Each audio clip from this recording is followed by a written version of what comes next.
Hey guys, welcome to Tall Tales with Taco. It's been a while, been a little bit busy with work and flying, but this story has always resonated inside of me because I love a good tale. And basically, years ago, my friend Reb Stimson had sent me an email. We're talking easily 15 years ago. An email that contained a fantastical story of a young boy who in his mind knew that a tank had driven off into a lake. And this is back in World War II, back in September of 1944, after the Germans had retreated out of Narva, Estonia. And so this young boy had come across a set of tracks going down into a lake, and he knew that it was a heavy armored vehicle, and the tracks only went down into the lake. Now, the Russians were advancing, the Germans were retreating along the river there. And he just kind of figured as he walked past, for the next 2 months, he would see air bubbles popping up from the lake. So he always kind of kept that story in the back of his mind. Years later, 60 some years later, he is sitting at a history club. So this is back in 2000. He's at a local history club and they're drinking beer and they're talking about the good old days, I guess. And he mentions this to the fellows about, I know where a possible tank is. And they're like, what? And he goes, yeah, I know where this tank is. It's in the bottom of a lake right over by my house. And so they go out there and I guess they went scuba diving, dove down about 21 feet.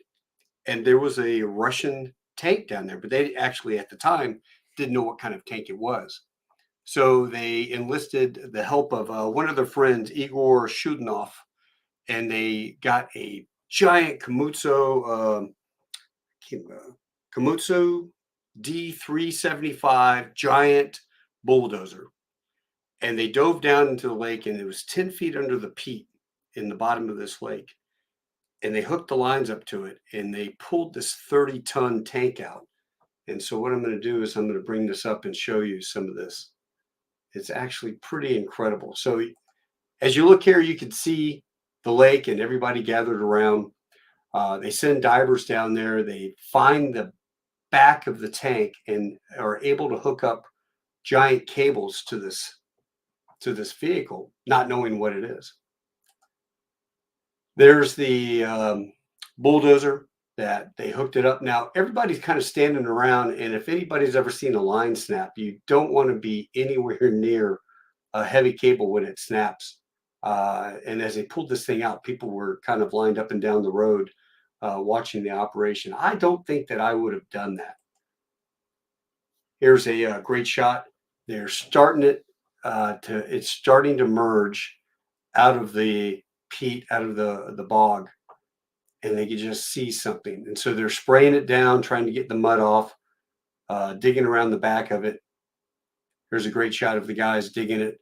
And you can see the German markings. Well, what it turns out is during World War II, this happened quite often. They would get trophy tanks and they would find battle damaged tanks out on the field. They would grab them, repair them, and put them back into service. And they would slap on, in this case, the German cross on the side of it just to have an extra piece of armor to go attack whatever they needed.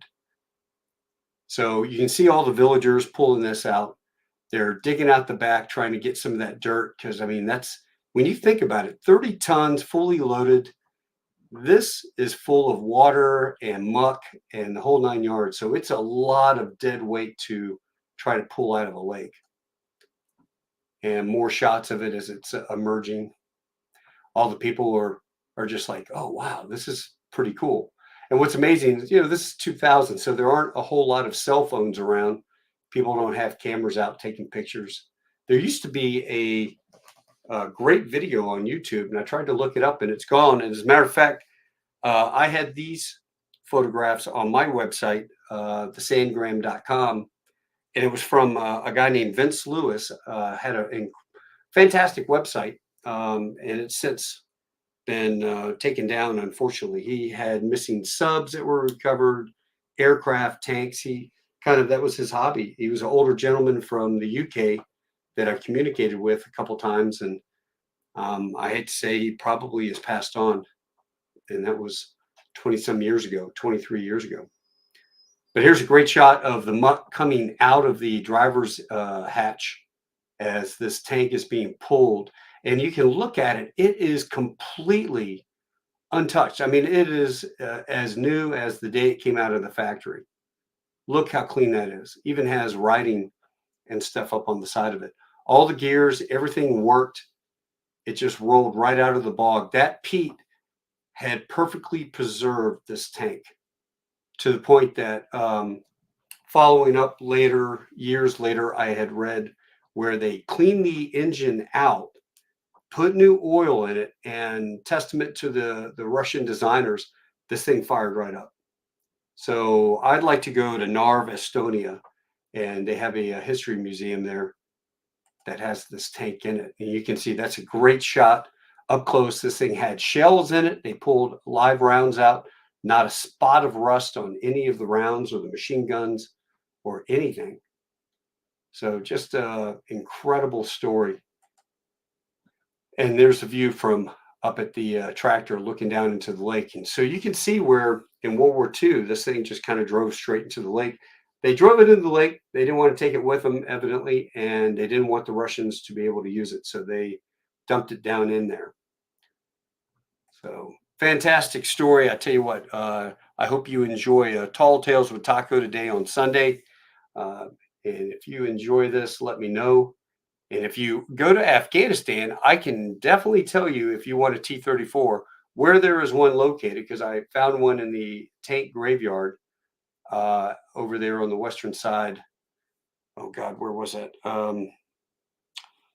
It was on Herat, on the western side of Afghanistan. We had flown out there, and they have a tank farm that's just sitting out there, loaded down with old Russian equipment.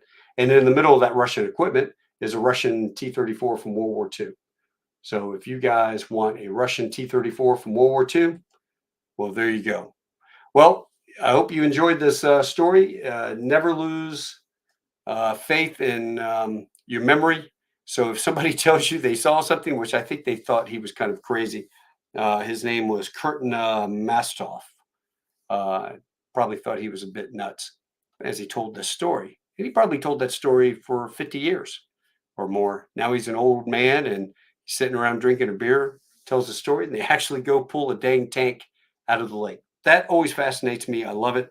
My next door neighbor has a house in Albuquerque, and on the back part of his property is national forest. Well, back in World War II, a B-29 crashed in the ground not too far from his house. The only way you can get up there is by a four-wheeler.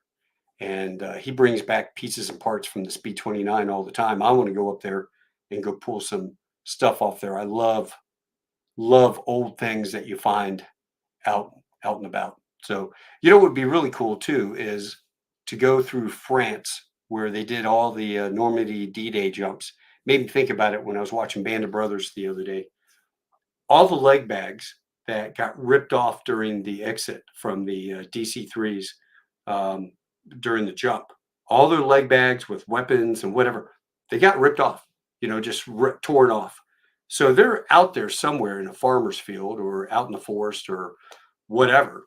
I bet probably pretty well preserved. That would be a fun mission to go out there and try to track that down. If any of you guys have any details on that, please let me know. Until then, you guys have an awesome one, and we'll see you on Tuesday. Adios, hasta luego, savidesen, chus, sheshini, au revoir.